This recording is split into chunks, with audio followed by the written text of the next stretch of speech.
Paramedical hub channel में आप सभी बच्चों का स्वागत है। जैसा कि आप लोग जानते हैं, हम लोग एक्चुअली ब्लड के बारे में पढ़ना शुरू किया था। सबसे पहले हमने हेमेटोलॉजी के बारे में पढ़ा और कहा कि हेमेटोलॉजी के अंदर स्टडी ऑफ ब्लड किया जाता है। एक लाइन में बात यह है। उसके बाद हमने क्या देखा कि ब्लड एक स्पेशल फ्लूइड कनेक्टिव टिश्यू है। उसके बाद हमने पढ़ा कि blood is a mixture, blood एक मिश्रण है। उसके बाद हमने कहा कि blood is a heterogeneous mixture. उसके बाद कहा हमने कि ब्लड इज ए सस्पेंशन। क्या है? ब्लड एक सस्पेंशन है। आज हम बात करेंगे लोकेशन ऑफ ब्लड, ब्लड कहां रहता है। ठीक है, तो उससे पहले हम समझते हैं। देखो, हम कहा ये क्या है, हमने इसको माना कि ये लंग्स है, हमारा प्यारा सा लंग्स। आपको पता है कि लंग्स का काम है सांस को लेना, सांस द्वारा एयर लेना, और एयर में ऑक्सीजन उपस्थित है और ऑक्सीजन हमारे फेफड़े में आता है और वहां ऑक्सीजन हेमोग्लोबिन द्वारा जुड़ के हमारे ब्लड के अंदर चला जाता है। अब यहां फिर हमने दूसरा चीज इसमें फिगर लिया और कहा कि हमारा हार्ट है, और हार्ट में आपको पता है कि 4 चेंबर होते हैं। आपको ये बात की जानकारी है कि 4 चेंबर होते हैं, 2 ऊपर और 2 नीचे। 2 ऊपर वाले चेंबर को हम क्या बोलते हैं? Atrium chamber. एट्रियम चेंबर में क्या होता है? एक होता है राइट एट्रियम, ये है लेफ्ट एट्रियम। ये क्या है? नीचे वाले चेंबर को हम क्या बोलते हैं? Ventricle chamber. ये क्या है? राइट वेंट्रिकल, ये है लेफ्ट वेंट्रिकल। आपको इस बात की जानकारी है। एक और मैं फिगर लेना चाहता हूं। मान लो इसको मैं माना कि ये क्या है? ये हमारा बॉडी है, बॉडी टिश्यू है। क्लियर है? बॉडी टिश्यू, 3 चीजें हमने देखा बॉडी टिश्यू। ये बात आप लोगों को समझ में आ गई होगी। अब मान लो सबसे पहले हम बात करते हैं कि यहां रेड से हम क्या बनाने की कोशिश करते हैं? रेड से। यहां से लंग्स से ब्लड आया। कहां आया? लंग्स से ब्लड आया।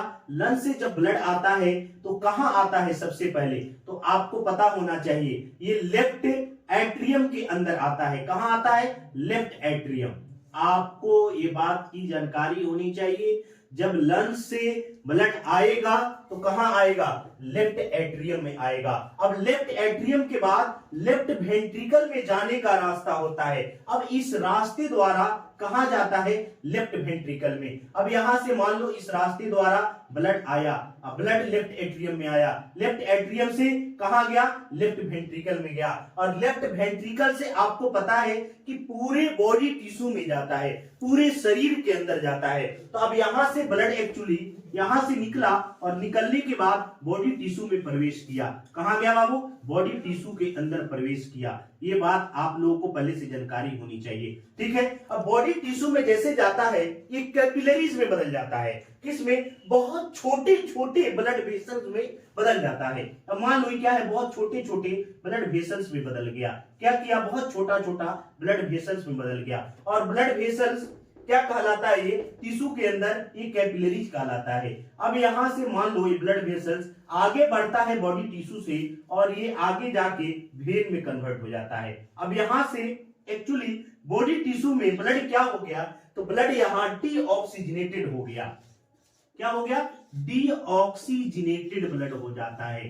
डीऑक्सीजनेटेड, आपको पता है कि इस ब्लड में CO2 की मात्रा ज्यादा है और ऑक्सीजन की मात्रा कम है।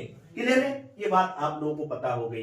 यहां लंग्स से जो ब्लड निकला है, यानी फेफड़े से जो ब्लड निकला है, वो कैसा ब्लड है? ऑक्सीजनेटेड ब्लड है। कैसा ब्लड बाबू? Oxygenated blood. ऑक्सीजनेटेड ब्लड में क्या है? तो O2 की मात्रा ज्यादा है और CO2 की मात्रा कम है। इस बात की आप लोगों को पहले से जानकारी होगी। क्या है? अब यहां से आपको ब्लड निकला। अब ब्लड निकलने के बाद कहां आता है? तो आपको मैं बता दूं, यहां से जैसे ब्लड निकलता है आके राइट एट्रियम में प्रवेश करता है। कहां करेगा? Right atrium. अब राइट एट्रियम में मान लो यहां से ब्लड आपका आ गया। कहां आया?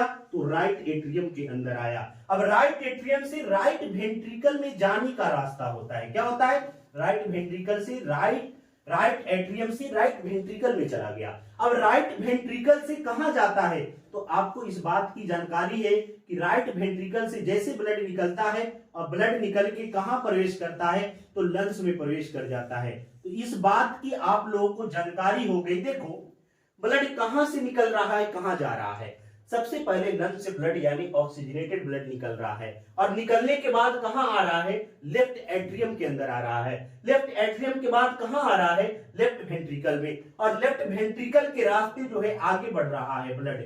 आगे बढ़ते बढ़ते कहां पहुंच रहा है, तो आपको पता है ये blood body tissue, body tissue का मतलब है शरीर के प्रत्येक पार्ट में पहुंचता है, चाहे बॉडी ऑर्गन हो या जो भी ऑर्गन हो, कुछ ऑर्गन को छोड़ के, जैसे बाल, बाल में ब्लड नहीं जाता है, जैसे नेल्स, लेंस में ब्लड नहीं जाता है, लेकिन पूरे बॉडी टिश्यू में ब्लड जाता है इसको छोड़कर। अब ब्लड बॉडी टिश्यू में पहुंच गया तो यहां से ब्लड जब बाहर निकलता है तो ये ब्लड क्या है, डीऑक्सीजनेटेड ब्लड है। अब डीऑक्सीजनेटेड ब्लड यहां से ट्रेवल कर रहा है और ट्रेवल करते करते कहां पहुंच जा रहा है, तो आपको पता है राइट एट्रियम में, और राइट एट्रियम के बाद राइट वेंट्रिकल में, और यहां से निकल के आगे की तरफ बढ़ रहा है और आगे बढ़ते बढ़ते फिर लंग्स में पहुंच जा रहा है, और लंग्स में पहुंच के क्या कर रहा है, अब यहां ऑक्सीजनेटेड हो रहा है और यहां से फिर क्या हो रहा है, ऑक्सीजनेटेड होकर फिर बॉडी में प्रवाहित हो रहा है। अगर मैं आपसे बोलूं कि ब्लड निकलता कहां से और जाता कहां से है, तो आपको समझ में आएगा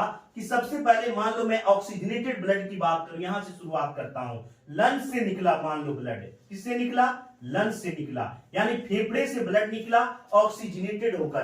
फेफड़े के बाद कहां आया, इसको हम बोलते हैं pulmonary, pulmonary vein, pulmonary vein बोलते हैं। यही एक ऐसा वेन है जिसमें ऑक्सीजनेटेड ब्लड रहता है। क्या है, यही एक ऐसा वेन है जिसमें ऑक्सीजनेटेड ब्लड पाया जाता है, इस बात की जानकारी है। अब मैं यहां बोलूं 2 नंबर में किसमें जाता है भाई, पल्मोनरी वेन, पल्मोनरी वेन। अब पल्मोनरी वेन में पहुंच गया भाई ब्लड, पल्मोनरी वेन। अब पल्मोनरी वेन के बाद कहां आया, तो हार्ट के लेफ्ट एट्रियम में आया। अगर मैं यहां लिखूं भाई लेफ्ट एट्रियम, क्या है बाबू, लेफ्ट एट्रियम में पहुंच गया।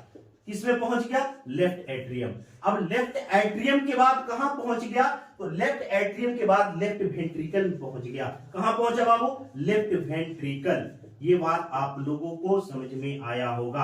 अब लेफ्ट वेंट्रिकल में किसके द्वारा, इसको हम क्या किस नाम से जानते हैं भाई, एरोटा है।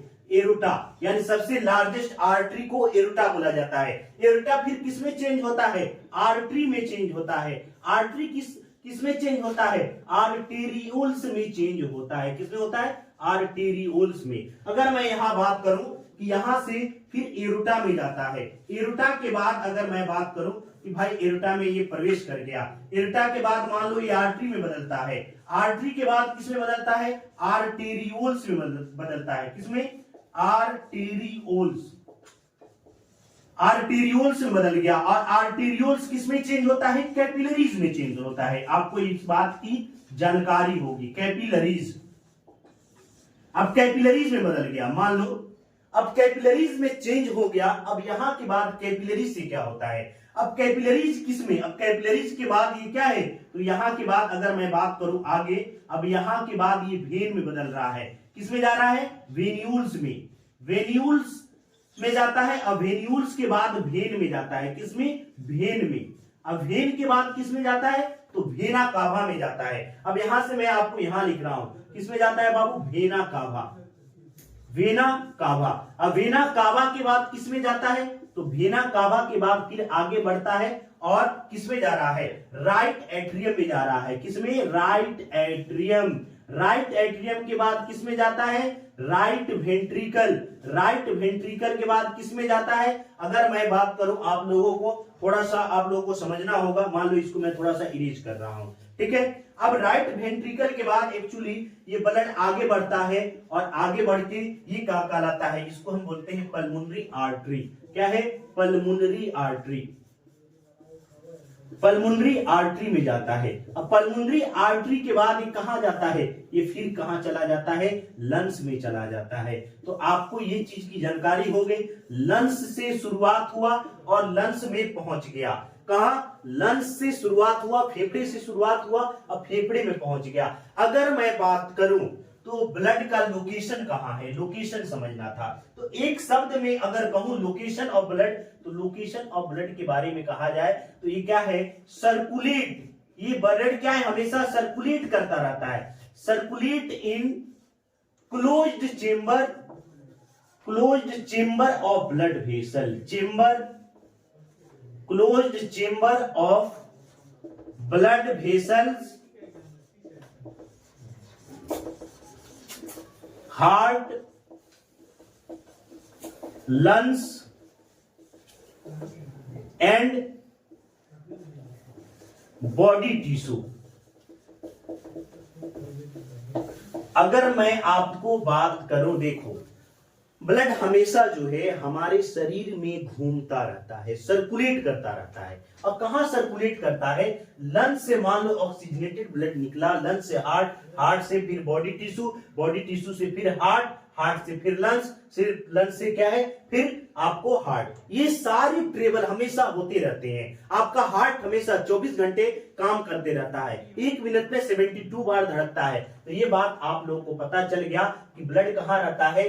ब्लड जो है सर्कुलेट करता रहता है, closed system of blood vessel. ये बात की जानकारी होनी चाहिए। ये जो ब्लड वेसल का सिस्टम है इसी में रहता है। अगर मैं आपको बात करूं कि कहां पहुंच गया, अब यहां से थोड़ा आप लोगों को समझ में नहीं आया होगा कि यहां से हम इसको ऐसे जोड़ दिए हैं, ये क्या है, ऐसे जोड़ दिए हैं। भेन के बाद ये भेना कावा में बदला है, और भेना कावा के बाद राइट एट्रियम, राइट एट्रियम के बाद फिर ये तीर का निशान ऊपर की तरफ जा रहा है, राइट वेंट्रिकल, और राइट वेंट्रिकल के बाद पल्मोनरी आर्टरी, और पल्मोनरी आर्टरी के बाद लंग्स में पहुंच रहा है। अगर मैं आप लोगों को ये थोड़ा सा मिटा दूं और कहूं कि भाई एक चीज आप लोगों को समझ में आया होगा कि ब्लड रहता कहां है, तो आपको ब्लड रहने के लिए हमने बता ही दिया कि circulate in closed chamber of blood vessels, यानी ब्लड वेसल्स, हार्ट, लंग्स की क्लोज सिस्टम में घूमता रहता है। ऐसा नहीं है कि ब्लड एक जगह रहता है। अगर नॉर्मली इमरजेंसी कंडीशन में, जब आपके बॉडी में कोई इमरजेंसी कंडीशन आए, या एक्सिस ब्लड लॉस हो जाए, या हेमोलाइसिस हो जाए, तो एक बॉडी ऑर्गन है, बॉडी ऑर्गन का नाम है कि भाई कि हमारे बॉडी का ब्लड बैंक कौन है, blood bank of the body, blood bank of the body, यानी ह्यूमन बॉडी का ब्लड बैंक किसको कहा जाता है, blood bank of the body. अगर आपको ये क्वेश्चन कहीं भी आ जाए तो कहा जाता है स्प्लीन। स्प्लीन क्या है, हमारी बॉडी का एक ब्लड बैंक है। यहां ब्लड क्या होता है, स्टोर होता है। स्टोर कब होता है, इमरजेंसी कंडीशन में होता है। नॉर्मली जो है ज्यादा ब्लड स्टोर करने की क्षमता इसके पास नहीं है, लेकिन कुछ ब्लड क्या होता है, स्टोर होता है। आरबीसी जब टूटता है तो स्प्लीन के अंदर जाता है। इस बात की आप लोगों को पहले से जानकारी है, ठीक है। अब इसी के आधार पर आपको मैं बोलूं कि ब्लड को क्लासिफिकेशन करो, या इतना आप लोगों को मैं समझाऊं कि भाई ब्लड कहां रहता है, तो blood bank of the body, यानी बॉडी के अंदर स्प्लीन है, और स्प्लीन में क्या रहता है, ब्लड स्टोर होता है। क्या होता है, इसलिए इसको blood bank of the body बोलते हैं। क्लियर है।